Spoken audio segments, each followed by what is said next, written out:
Welcome to episode 35 of Pull Up with Myles and Owen. And today we have a very special guest in the virtual building here, a member of one of the coolest publications in this space, the editor-in-chief and co-founder of Flagrant magazine and a member of the Help Side Pod, Ashtyn Butuso. Welcome to the show. Thank you for pulling up. How's it going?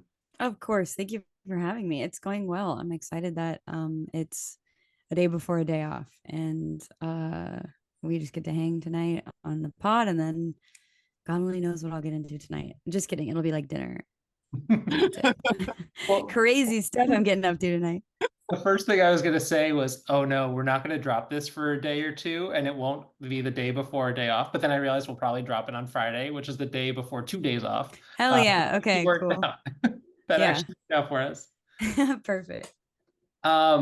In the spirit of transparency, I have not yet listened to the episode that you guys just dropped yesterday from the live show, which I am really looking forward to. But I did want to still ask about that trip, and just for people that don't know, a bunch of you are out in Portland, or you're kind of split, right? Like you're kind of split, but you had a live show out in Portland. Yeah. So I'm from Portland. Alex is in Portland. Brazilia's here in New York with us, and then Bethany is in Oakland, and Sierra, our podcast host, is in Chicago. So we're everywhere. But we do Patreon / we're switching to Patreon, so I have to stop saying Patreon. Paid Substack meetups, and so people just travel. Our Patreon Substack crew just travel. So we've done it in Chicago, we've done it in New York. There's another one I'm forgetting. Anyway, so this one was Portland, and we did our first live show, which was crazy. I will not be listening back to it. I hear it went really well, but I'm just not brave enough to do that. And also there was alcohol involved, so I don't need to like have more anxiety about my life than I already do and feel like, oh no, was I embarrassing? So I won't be listening, but I'm happy to hear that you will. It was really fun. It was really interesting. I didn't know at the time that people were laughing for some reason. So I just thought that we weren't killing it. And then Sierra listened to it yesterday, and she was like, people were laughing a lot. I was like, holy crap, we did it. So yeah, it was crazy. Hard to believe you can just do something like that if you want. You can just have a live show and people will come, I guess. I don't know, wild. So yeah, we spent the weekend in Portland, which was great. We did a game watch at the Sports Bra the day before that, and then the day before that we did like this get together at a restaurant, and we went to a Portland Pickles baseball game, which is a staple in Portland. Yeah, it's kind of wild. People got tattoos there. I mean, we're like bonded forever. Everyone in the Patreon they're crazy. They're crazy in a good way. Were they pickles tattoos? They had a bunch of, I'm learning all kinds of stuff about tattoos, but they had something called they're called flashes or something, which I think just means like they're already done and you like point and say I want that one or whatever. So they had a bunch. They had a ton of pickle options, but most people opted for an upside down chair, I guess, is a thing that they do. They like raise their chairs up when they score. Is that that's not the baseball term, hit a home run? Do they say score? Score a run. You can say score that. Runs, yeah. Baseball is kind of a blind spot at times for me. So yeah, mostly people got the chair, which I was like, get a pickle. Like you're getting a tattoo. It should If be. you want to like have a pickle immortalized on your skin for the rest of your life, that's no, but like commitment. But an upside down, yeah, you're doing it. You know, like I don't know. Right. Like 90% coming from a woman who has no tattoos. 90% of that stress is like just psyching yourself up to actually get it. At that point, it doesn't matter what you get. You've already gotten past the hurdle of getting to that. Yeah. And the story's the same. I got this at a baseball game for the Portland Pickles. So like, you know, I don't know. It doesn't change a whole lot. That could actually be a cool like tattoo sleeve. Would just be like minor league baseball. Yes. Weird tattoos, you know. That is good. The other thing was Sierra got a couple years ago during the NCAA tournament. I can't remember who was playing it. I mean, it must have been Nebraska was playing someone, and it was like maybe an upset or something. So we tweeted, if Nebraska wins, one of us will get a tattoo of corn. And she got a can of corn on her body. So like, but she draws the line at pickle, I guess. What's the pickle when you have a can of corn? Yeah. Yeah, exactly. So we want to, I don't even know how to transition because this is already ridiculous. A really fantastic and electric conversation. But we did want to kind of go back to the beginning, and we love to ask people in the media space how they got into this space, their journey. Were you always a sports fan? Did you always want to be on the journalism side? Like how does this career come together? Yeah. I'm gonna try not to ramble on forever. I've always been a sports fan. Since I was really little, I was watching football and basketball and soccer with my dad. I always knew that I wanted to work in sports back then, which was like 1,000 years ago now.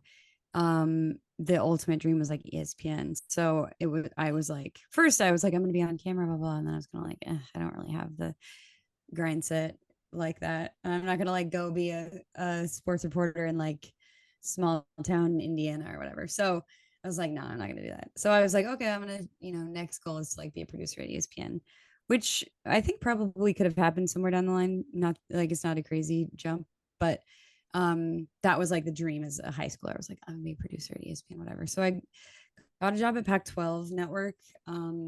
Rest in peace, as of 3 days ago. Right out of college, and so I was doing that, writing, editing, producing for years, 4 years maybe. And then I blah blah blah. Sorry, this has already gone on too long. Then I went to a startup, and I was like, this is gonna be sick as hell. This is a startup for female fans. And by the way, I don't love saying the word female, but I cannot ever figure out how to tweak woman to be like woman fans, because then you sound kind of insane. So I'm just know that every day I'm workshopping that in my head. Like, how do I get out of?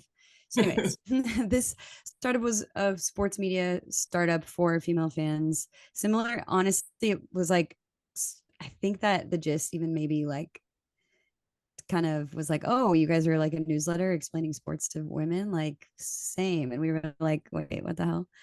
But the gist did it better. The gist had founders that did a better job. I didn't say that. So anyways, they ran out of money. Then, I moved to Denver from San Francisco. I was not working in sports for the first time. I was working at an agency, and I was like, this is kind of boring. Not boring, but just not creatively challenging. So then I was like, what if we started a magazine? And then that's how the magazine thing happened. And since then we've just been going strong. And I knew all that my co-founders like separately from different points of my life. And so we all came together, and now Flagrant's a thing. Well, the immediate follow-up is, how do you know everybody separately? And did everyone know of someone else in that circle, or were you kind of the hub that brought everyone together? And the montage from like a heist movie where you were putting together a team and you're like, I know this specialist, that specialist. How'd that all happen? That's so funny because that's exactly how it happened. Alex even has a text from me. I don't know why I put it this way, but I say, like, straight up, I said, I think I want to make a basketball magazine, but first I need a crew. And I like wasn't joking, but I straight up like Ocean's 11'd it. So yeah, I knew Bethany because we were just friends in San Francisco. I knew Brazil because we worked together at aforementioned female sports media fan startup. And then I knew Alex from Portland Blazers fandom. And then Sierra, Sierra, our podcast host, we met because she went viral on like Reddit or Twitter or something for posting a slideshow of her NBA boyfriends on every team. And I just like DM'd her, and I was like, hey girl, what's your deal? And now she's, also a part of the family. So it was kind of Ocean's 11-y in that way. It was like, we need a designer, we need a creative director, we need a business person. And then we did it. One of the things sorry, Owen, I'm gonna trample all over you. One of my favorite parts about the magazine is just the visuals in there, the artwork in there, and just start to finish, it is the perfect, like if it were just a coffee table book, it would be the prettiest one that I would own. But then it's also filled with great content all the way through. And like I Yeah. feel like it passes the smell test of like, oh, this doesn't look like a sports publication. So like this is something that my wife is okay with us having displayed in our living room, which is nice. So I think that might be the highest compliment I could pay you. Yeah, that's good feedback. Because that's a good like justification for it. Because I'm like, oh yeah, wives will let their husbands put it in the house. Good note. But the art in the magazine, how did that well, how did the aesthetic come? Because I think that the creativity is what shines through. And obviously having spoken to all of you guys and been a guest on your pod before, just that there's the combination of the humor that you're able to see and then the just the artistic side, and you those really mesh in the magazine itself, while also being just a really high quality of just photography, but also just carrying a voice too. So how did all of that come together? Because my brain doesn't work like that. My brain is like, I have an idea, I put it on paper, and then I just like scrap it 1,000 times until I don't hate it quite as much. So this feels Yeah. a lot more focused than all of that. Yeah. First of all, thank you for saying all the nice stuff. That really means a lot. It's very nice to hear, especially from peers like yourselves. So I really appreciate that. I would say the answer to that is all of our very unique personalities. A few of us are like really ridiculous, more on the like embarrassing, just say whatever you want type side, which I think is where we get the humor side from. And then a couple of us are more like polished and um do a better job at being like, all right, yes, but it can't just be a joke. It also it has to mean something too. So I think there's a perfect marriage of that between all of us together. Um and I think more than anything, it's worrying less about I mean, we're very not in the game of trying to be like many of the other publications that I don't want to, disparage them, but I do feel like there's a sense of sort of, to some extent, you have to like do the thing that's going to appease the people with money. I think that's just like the model for everything now. And I feel like we are not really interested in that. We all have our own full-time jobs anyways. So we're just kind of like, okay, if this, if we can make some money from this and it can stick and if it grows organically, that's amazing. But we feel like we're not interested in being like, here's the brand guidelines to some extent, right? Like obviously we want everything to look good and look like it's ours, but we're not going to cater to people that have the dollars just because we know that we can give them exactly what they want, because what people like that usually want is pretty simple and a little bit provincial, and that's okay. And people are growing and making a ton of money doing that, and I think that's sick and they should. But we really just try to do, quite honestly, whatever we want and cover however we want, and that's definitely like a detriment at times. Like we should be blowing out social media so much harder than we do, but we just like don't have the time and it's not a priority all the time. So we focus more on things like our Substack, where we can talk directly to exactly who we want to be talking to. We can build that community in the Discord and the Patreon. Those are kind of the our pillars of community, which I think sort of thrust us into, okay, what's our next project? Like, what do they want? What do we want to do with them? So we think a lot about who our particular audience is and less about like, but how do we grow our audience? And I think that maybe gives us more authentic content, which is a great thing. And like I said, I'm not trying to like shit on anyone else, because I think what everyone is doing in this space is like so helpful and it's so progressive, and it's moving women's sports along. It's creating equality within all genders, and I think it's all great. So I think just separating ourselves from those brands and perspectives is like something that people come to expect from us, and that's how we prefer it, I guess, too. Sorry to talk forever. No, I say like that's all super relatable, because Owen and I are constantly And we're about a year into this, a little bit more than a year into Oh this my God, podcast. it's already been a year. Yeah. Wild. I mean, it's because we don't put out episodes as consistently as we want that it feels like it just started. But yeah, we've been around since the start of last season. And there were some growing pains with it. We had to figure out how to A, find our voice, B, our chemistry, but C, do exactly that, is just be willing to have the conversations we wanted to have, talk to the people we wanted to have, and that conversation, understand that that conversation is not the same with every guest that we want to Yeah. the platform. And there was a learning curve with that. And when you talked at the top about having a show and a live show and the anxiety around that with drinks involved, the anxiety for us at the start of this was like, thank God no one can see our download numbers as we just stumble around blindly and try to figure this out. And then we were But like like, no one hey, cares people about are that listening. because But people are yeah, listening. And yeah, that, I think, it really is a leap of faith. And yeah. and to transition off of what you were talking about in terms of the community that you guys have built, that's so inspiring and incredible to me, because this is, I think that that's women's sports as a whole. And I know that we're in the middle of a pretty big transition in what that means. But one of the big appeals to me when I first joined the WNBA Twitter community back when it was, just kind of a bubble, was that it felt like I was back in grad school, where I would share work and then I would have colleagues in the space share my work, and then I would share their work, and then we would both learn. And it's like weirdly kumbaya thing that felt like it shouldn't have existed. And then yeah, that bubble blew up very quickly. And then the space got larger for better and for worse, but like mostly for better. Like this is just Yeah. how many times were we just like shouting into the void about how people needed to be watching, and now people are watching, and that's awesome.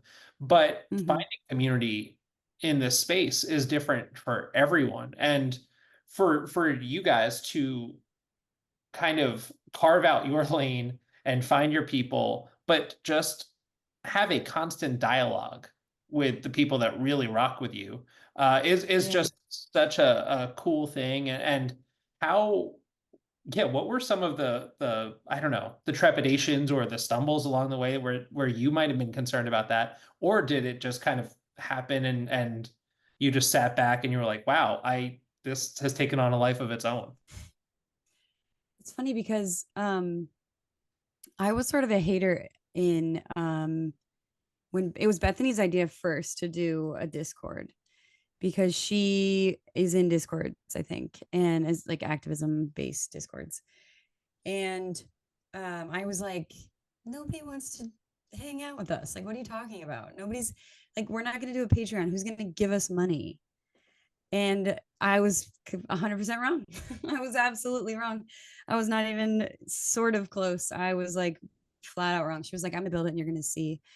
And now all day long, people are in there talking in the Discord constantly. And there's a lot of Patreon members and Substack subscribers that are not in the Discord. They just, are happy to get all the other perks, whatever. But the Discorders are like so devout. There was actually today we published on our Substack. One of our members wanted to write about sort of like the hard times that they've had and how the Discord has helped them through it. So that was like our latest published piece on Substack today. And we got a couple emails that were like replies that were like, this, I'm like crying. This is so special what you guys have done. This is so awesome. So it's literally every day I'm like, that's so weird that you would pay money, you would give us money. Like even when we push out a product, like if we drop merch, if we drop a magazine, I'm like, nobody's gonna buy this. And everyone else is like, yeah, dude, they buy it. And I'm like, oh yeah, okay, interesting. So it's honestly, that's like the biggest trepidation or battle within us, is everyone being like, this is what we should charge. And I'm always like, we should just give it away for free. And they're like, no, we have to make some money. And I'm like, nobody's going to buy this. Who would ever like us? And I'm wrong every time. So that's a nice little it's a nice little thing. People will pay for your stuff. And I should know that because there are several Patreons that I belong to that I support, several like indie journalists that I support. So like, duh, but it feels different when it's you because you just can't believe that someone would do that. We've More gone than through one the person. we've gone through the exact same conversations of like, Yeah. surely no one's going to support this work. And Mhm. also, this is very helpful to me because Myles taught me what a Discord is about like 2 months ago. Oh yeah, yeah, I have an old soul. I don't understand technology, so this yeah. I interact. get that. Great. Yeah. Um, I wanted to go back to something you said earlier about the humor aspect and Mhm. just diving into the themes of voice, especially when you're creating a publication, seems incredibly daunting. Yeah. Um, and as someone who has, built my identity around being a writer, I think Mhm. about voice and how to incorporate humor and how to make it fun all the time. And it's something that Myles and I discuss constantly, where I think that a lot of the growth of this space in women's sports and in journalism, everyone uses men's sports as like, we've got to build to where they're at. We have to Mhm. use men's sports as a template. And Myles and I are always trying to push against that and think of new creative ideas to be better than that. Because why should Mhm. that be the norm when there's so many, issues on that side of things? Yeah, I that's not even like a world I want for women. So No, I'm totally with you. it's horrible. We need to get as far away from that as possible. Yeah, like if we can put off having the like I don't know, Asia Wilson Muse Twitter accounts, Right? that would be great. Please, anything Yeah. but that. Yeah. So what was the process like in cultivating this voice and this humor that permeates your guys' work, where Mhm. people come to talk about really anything, and there can be humor in the basketball of it all, or just in real life, and it kind of all melds together. Was that intentional on your part, or was it a byproduct of the people that you wanted to work with and build this publication with? I think I think it's both. So I would say the intentionality comes in when I think about how some other brands approach content. And quite frankly, genuinely, if you get me talking about content, I could be here for hours, just sort of like being a curmudgeon, being a boomer about like how content stinks now and all this stuff. But I'll, so the person that I always use in my head as like that is not who we are. I once interviewed at this, I won't say their name, but I interviewed at a brand you've heard of, surely a sports brand you've heard of, sports publication. And I'll never forget the interview I had, where the man that was interviewing me kept saying he wants alien ideas. He's looking for alien ideas. And I'm like, you're not saying anything. You think you're like doing some groundbreaking, like that's not so I like never want to be that. So everything we do, we're like very anti that. We're anti the guy being like the hype beast guy being like, I want alien ideas. And that's sort of like we've built off that because that's not community building. That's actually the opposite of community building. You're just doing something because you think it's alien, whatever you even want to define that as. I don't know. But it just feels very so much of the space can sometimes come off as so manufactured and so posturing and all these things. And like, we go to all the events, we see some of that. And I feel like that's just, we built off of that. It's like, we don't want to be that. We want to be a space where people can laugh and they can cry and they can enjoy reading and they can sort of like go back and be nostalgic and they can consume art. And none of it feels like you're just doing something to posture to someone. None of it feels like you're uh, I almost said the name of the I won't say the name. And again, like I'm not even just like trying to shit on one person because of course it's like the greater like biome of the world that we live in that's like there's this pressure to feel like, oh, am I cool enough? It's like, no, dude, actually the people that look like they're cool are not cool either. Um Actually you're much cooler because you're being whatever you are, whatever feels right to you, whatever is true. and people respond to that. It's so cliche, but that's what people want. People want authentic content. And I think we're getting back to that. And I think people like you guys are actually doing a great job at stuff like that, because there's no intention to like try to do something else or be something else. It's like maybe you pick up something else and you learn how to podcast, but you're not like, there's no inauthenticity about it. And yeah, I don't know. I'm on a soapbox now. Like I said, I can't stop talking about content and exactly what we don't want to be and how it shaped who we are. And I don't want to sound like I'm trying to seem like I'm better than anyone. So I'm going to put in a lot of disclaimers, but hopefully that's answers some of your questions. This is the perfect podcast to talk long about. It's just like what we do all the time, all day long. Like I have a zillion thoughts about this. So. Yeah. I was also going to say, like, you definitely, I feel seen by that too, because Owen and I have had so many conversations over so many drinks, way too many drinks, about just how we feel about the sports media landscape, and especially just how false it feels when we get into like this debate culture where it's just toss the ball in the air and then just volleyball it back and forth and have no real substance behind it. But that's become pervasive because the 15-second soundbite is really all they're chasing. And in that, we lose so much of actual nuance, actual conversation. And I think that when you talked about just having that like intentionality, that's something that is really, really relatable for us, because that's always been kind of how we approached everything. Every conversation we've ever had on this platform, it takes both of us being 100% all in. We don't go forward with an idea, and sometimes that'll be one person is like, I am going to, carry the weight on this episode because this is a dope person. And then Owen's putting me onto someone that I wasn't as familiar with in the space, or the other way around. Yeah. Like we aren't going to do this. We aren't going to have a one-sided or one-way conversation.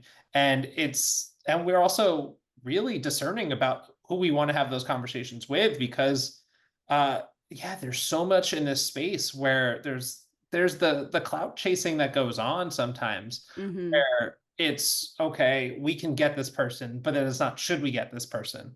And I think like we're proud of wherever we've landed, and you're proud of where you've landed. And I think that like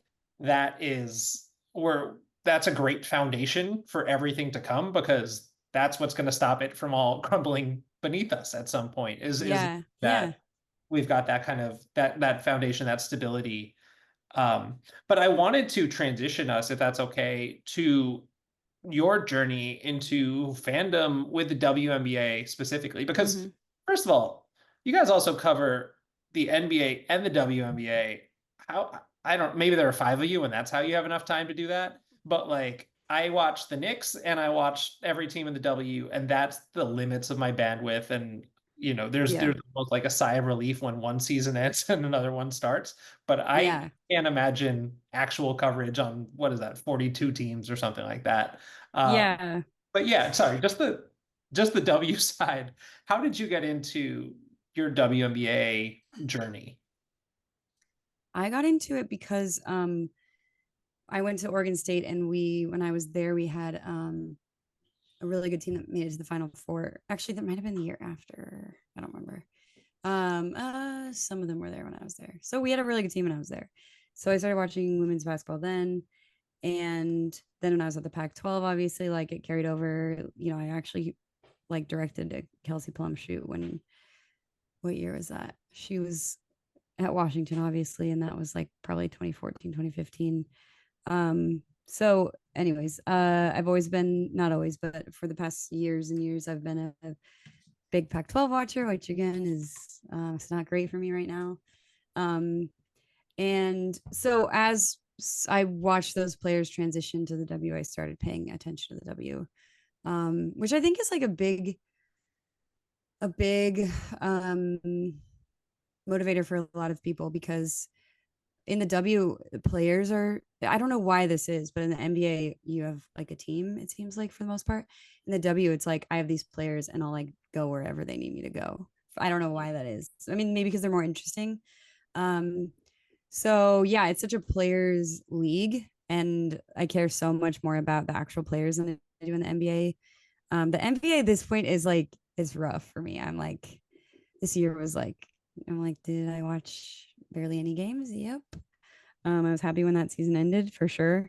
But the W like just still feels fresh. It feels so I've only been a fan for probably like 7 years. And no, that's not math. How old am I? How old is someone in college? I don't know, dude. 22. So all right. So you don't have to. We'll call it 10. We'll call Okay. it 10. I don't know if that's true or not. So I guess that's unfortunately longer than I thought. It's been longer for me since college than I anticipated. But yeah, all that to say, like the W's just become more interesting, especially now. It's really on one in a good way. Sometimes in a bad way too, but that's not their fault. That's all of our faults. That's so true, and also like, so relatable on the aspect of like going where your favorite players go and being led by that. I think that is what has driven my W fandom through the roof as my NBA fandom kind of like I don't want to say fizzles. I still love the Knicks. Sure. It is true. It's like I'm a New York sports fan, except for the WNBA, where I'm like, you got to go where your favorite players take you. And I think that's something that it really excites us about the content side of things too, is that you are building those personal connections and you are reaching people who read your story and then want to go watch Jackie Young play her games because they liked that piece or whatever.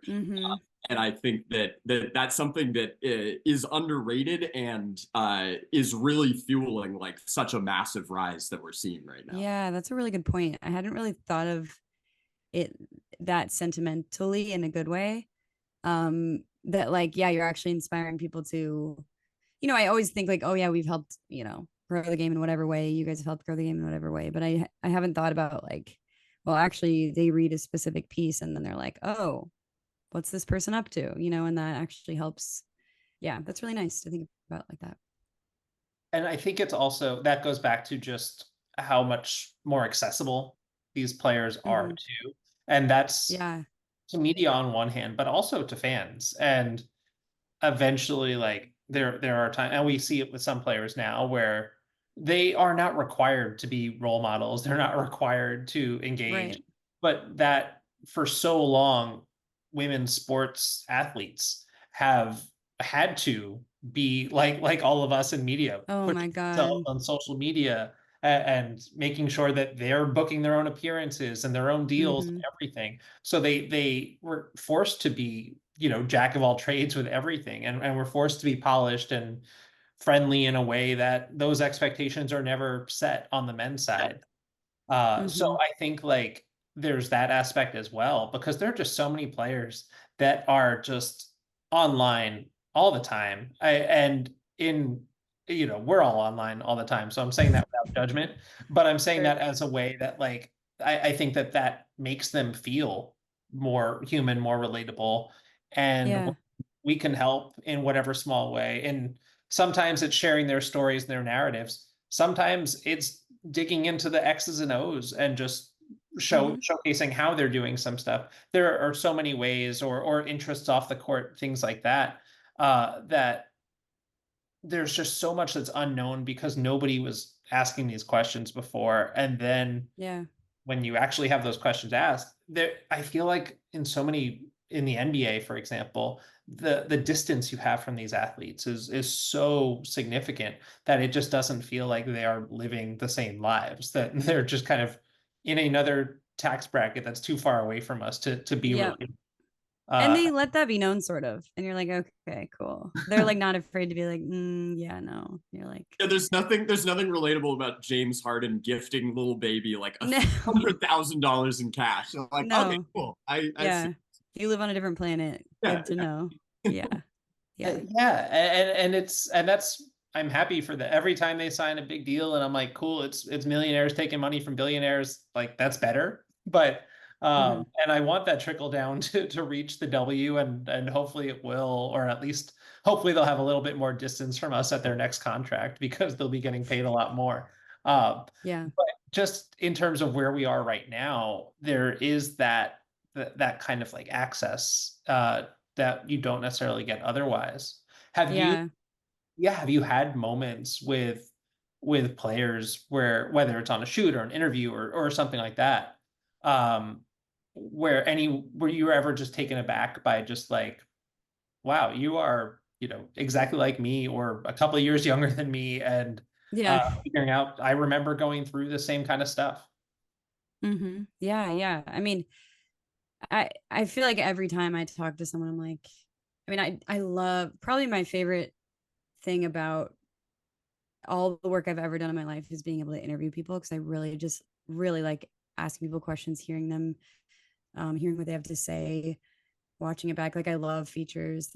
Mini docs, all that kind of stuff is kind of my shit. And I feel like every time I'm interviewing someone, I'm just like blown away by them. I'm like smiling so big. I like cannot control my adrenaline. Like, it's just the best time. Um, I'd say probably the most interesting thing I can offer is, because I feel blown away every time I talk to any of them. I feel like the one that really sticks with me is the fact that we got to do such an intimate interview and shoot with Asia and Nafisa. To me, that's like still the ultimate. I'm like, I literally can't believe that that happened. Because after that, I mean, like, Asia went on to be a two-time MVP, and like it's crazy. I can't, like, Asia's gonna probably be like one of the best players of all time. And we had like an intimate interview with them in a hotel room, did an intimate shoot. They were in bathrobes with like croissants on the bed. Like, that is something that I'll always, because yeah, they were so fun. They were willing to do anything. They were so interesting still. Had such a fun relationship with each other. Um, that's the one that like probably will always really stick with me. But I mean, I also had a really good interview with Lexi Brown. It was over Zoom, but I think this was during COVID, so it was maybe issue two. But it was really interesting to hear her say that she learned that she didn't have to have such a dark cloud over her all the time. Like, she didn't have to have her heart closed off to her teammates. Like, she could engage with them, she could be friends with them, she could be like a good teammate. She didn't have to play with a chip on her shoulder. That's something I think about a lot too, because that's just such a nice sentiment, and such a thing that, yeah, like you said, maybe a younger person would learn and about themselves. And we've all been there, where you're like, I don't have to be this certain way. Like, why am I putting myself in this box? Why am I not open to other things? So there's so many moments like that. But I mean, yeah, it's every time I interview someone, I'm like, oh my God, they're the coolest person I've ever met in my whole life. That's kind of the mentality that I always say. Like, I'm terrified every time if I haven't spoken to a W player before, my default is I'm just petrified, and I feel like I've never spoken to another human again. And then I have that conversation and it goes well, and then I can just talk to that person again. But like, I don't feel like that's a negative quality. I feel like I want to hold them all in this kind of like high esteem, so that I am Yeah, nervous yeah. for the conversation. I should be treating them with that kind of reverence. But to talk about Lexi was one of the first people. Maybe was she the first player? Oh no, KT was the first player, but Lexi was the second, I think, player that we had on this pod. Yeah, yeah. And that conversation, that's also, if any players are listening, if you want an easy way to have Owen and I just love you forever, every player that has come through on this podcast, we're now just like, for the rest of Yeah. the time, rooting for them in all aspects. Like, we're hoping that if you want one more fan that's just going to tweet in all caps anytime Yeah. you tweet, Yeah. then come on our show, because it's like, Yeah. oh, let's go. Yes. Yeah. the love is Totally. just I can so totally relate to real. that. Yeah. Um, but yeah, it's just when we have those conversations, and Lexi was a player that I didn't know all that much about. I had followed her career, but having a conversation with her was such a different, and just the level of engagement in that conversation. I remember Owen and I came away from it, because this was at those early stages when we were Mhm. still not sure what we were doing. I think we were like actively typing into into Word docs, like, your turn, you go next. Maybe we should go here, while we're all over the place back then because Yeah. we were so nervous about what we were doing. And Yeah. that conversation, I listened back to it a while ago, which is a weird thing I don't do very often, but it was in prepping for AU this year. And I was just so really grateful for just Lexi's just graciousness and time. And also, she's fucking incredible with just the Yeah. broadcasting and the way that she's worked through her career, and obviously some of the personal health stuff that she's dealing with now too. But Yeah. her career trajectory is incredible, and to kind of hear some of from you also, the work that she's kind of done on herself to get to that point Yeah. is really kind of just beautiful too. So shout out to Yeah. Lexi, Yeah. friend Shout of out the to Lexi pods. always. Yep. Yep. Exactly. Yeah. It's so true. She, I think, doesn't get the shine. I mean, she definitely, like, people know her, people talk about her, but I do think she's even more capable and will do some amazing things even after she's done playing. Um, I wish people would talk about her more than they do, for sure. And I hope she can figure out her health stuff, because that's tough. That is really tough. So Yeah. tough. WNBA champion, Lexi Brown. Yes. Got a ring. Yes. I really appreciated what you said about interviewing and the excitement around that, because it's something I'm talking about all the time, and I always sound like such an old person where I'm like, we don't listen enough anymore. Part Yes. of listening is so Yes. huge, and I don't think that there's all this discussion, rightfully so, around media and players and this split, and there's so many nuances in that conversation. But I think that the players truly do not get enough credit for, when given a platform that is comfortable and that is respectful of them and inquisitive and wanting to learn and be curious about their story, they always give us the best possible interviews. And I really felt that with Lexi, only being our second player that we had talked to on this very new show, was that she met us where we were at, and just gave all this great insight into all these different corners of her career and the WNBA space. And so that is, I just felt that when you were talking about getting excited for interviews, because it's the same thing here, where like I have all this anxiety. And to what Myles said too, it's like, the anxiety is a sign that you are really caring about what you're doing. But the exhilaration of talking to people and just listening to them and learning what they're about is really cool. And I think we need more of it. So and it's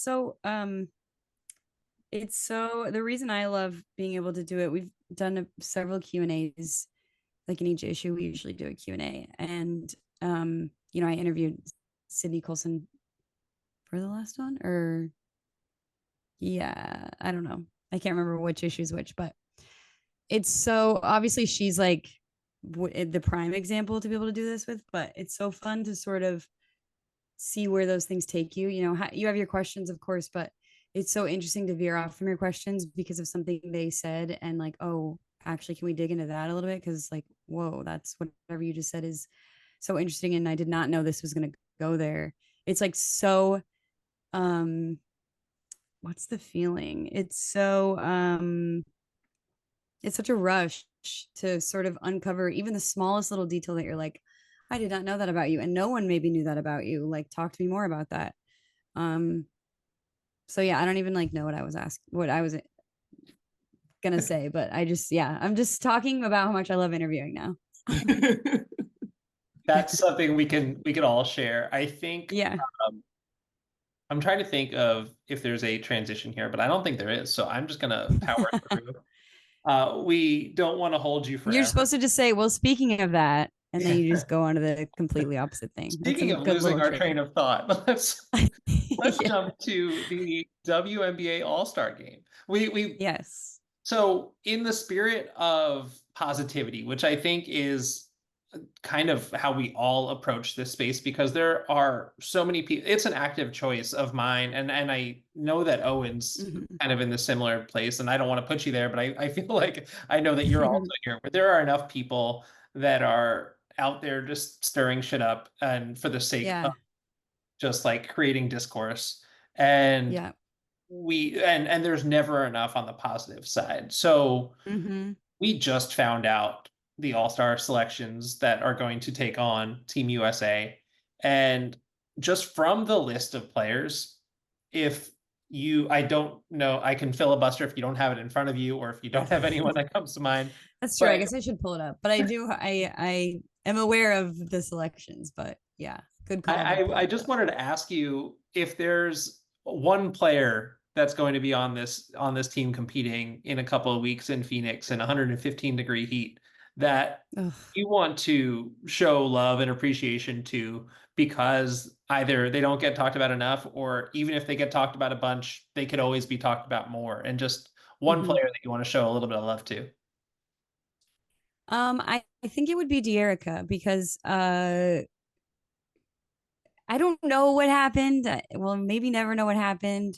I really want to know what happened in Vegas, but it's really nice that she, regardless of what happened, she feels so excited about where she's at in life, and she's so vocal about that. And I think that's just, I think I get really excited when someone, I'm a Damian Lillard fan, so I get really excited when someone has pride in, a place that they're playing and loves and grows in that community and sets those roots. So I think it's really cool what she's, her new journey in life, being in LA.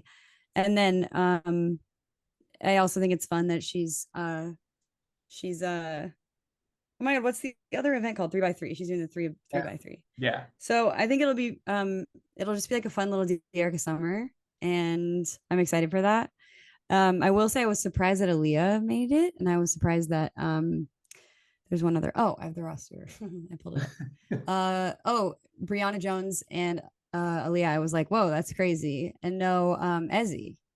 Yeah, Ezzy. Crazy. Not being on there. And I'm always, every time this happens, I'm like, if you're gonna say someone got snubbed, you have to say who you're taking off. That's like my number one rule. Yeah. Which goes against the themes of this conversation.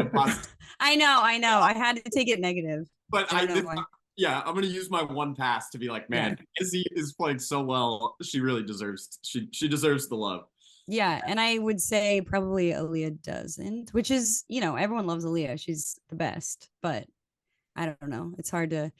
I hate to be this person, but maybe I don't. Whatever. Maybe you're allowed to think this. I'm excited to see Angel and Caitlin play together too, because there will probably be a lot of bad discourse too, but maybe it'll shut everyone up, Yeah. I was hoping we were going to see Angel and Kennedy play together at All-Star. That would have been fun. Oh my God. And also just as a reminder to listeners that, so the Fever have 3 players on this team. 50% of the voting came from fan votes, and Fever fans showed out in support of their team. So it extends past just Caitlin, which I think the narrative rarely gets past her name. Yeah. They really showed a lot. Oh my God! Last night I was watching the Aces Fever last night, and I can't even remember who was on the call, but they were like, Caitlin, I couldn't believe that they were still doing this. They were like, Caitlin-nomics are so real. She's the biggest disruptor we've ever seen in women's basketball, blah, blah, blah. I'm like, dude, are we seriously doing this right now? Like, I couldn't believe it. So I'm happy to hear that you're right. That's a good spin on that, because I was like, oh my God, this is crazy. The first time I heard that exact phrase of calling Caitlin the biggest disruptor in history, steam was coming out of my ears. I was like, what? Who are we talking about? Caitlin Clark? Like, I love Caitlin Clark. I think she's so fun to watch, but sometimes I'm like, what are we talking about? Yeah.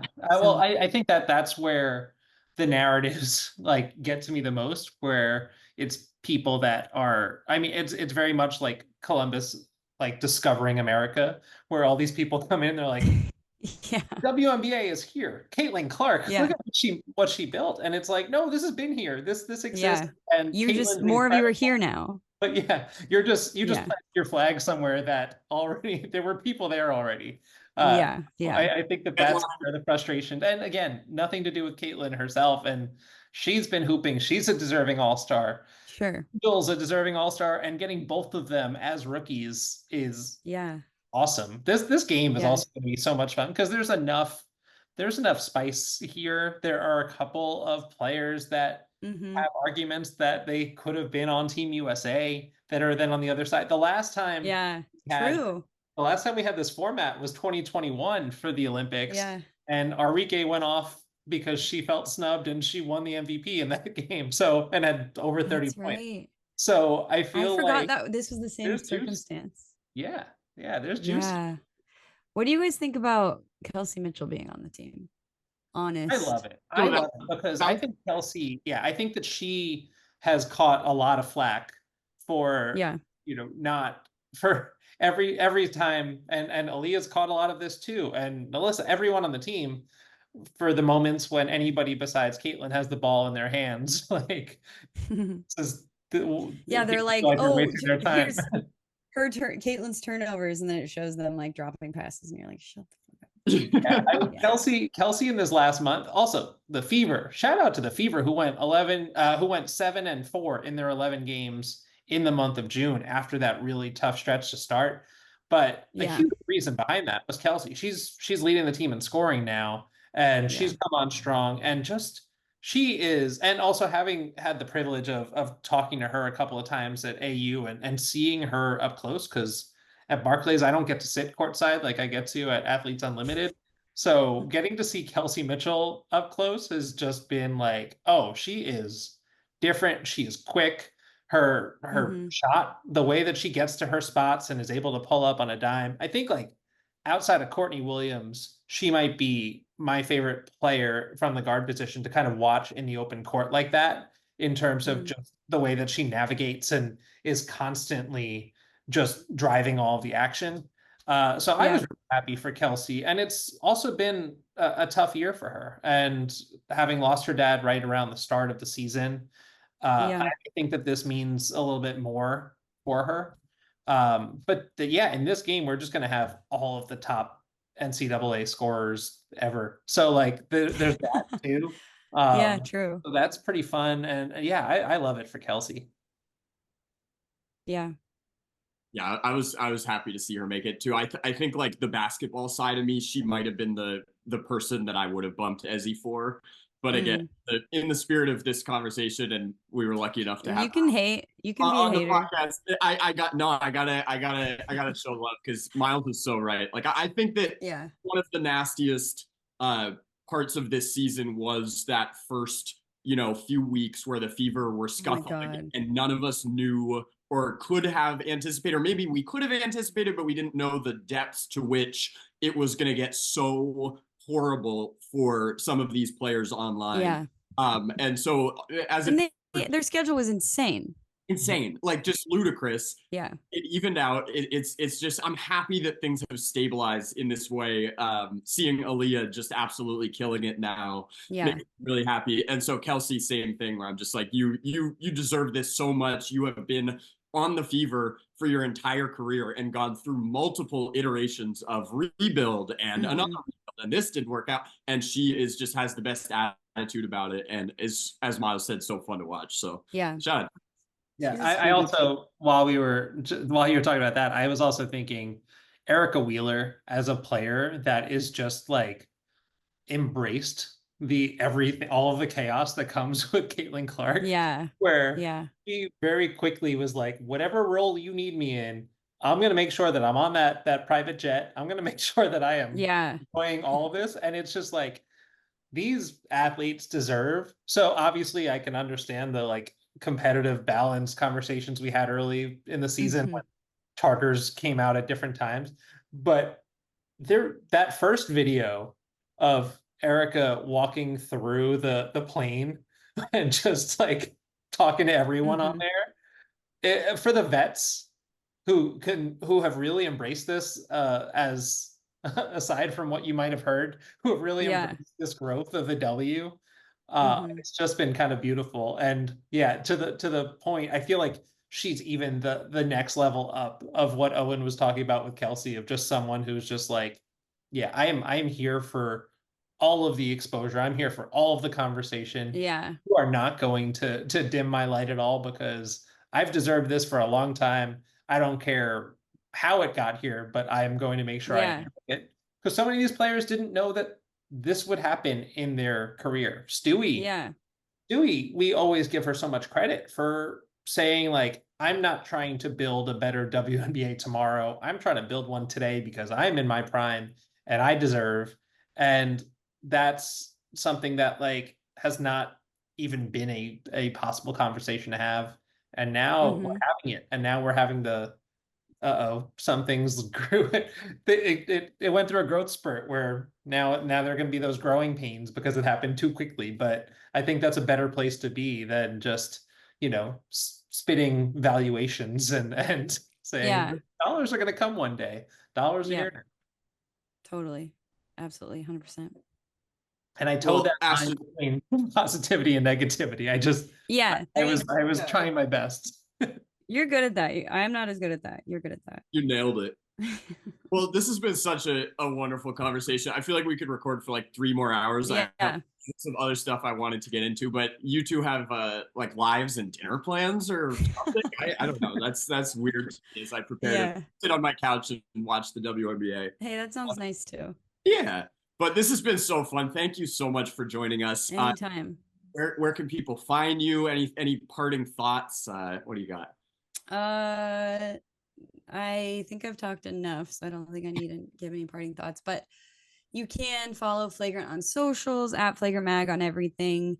You can please subscribe to our Substack. I really want to build out our Substack. And also, please listen to the podcast this week, even though Substack has messed it up and it's like not of it. You can't find it on certain Apple Podcast interfaces. So watch it somewhere else or listen to it somewhere else or watch it on Substack.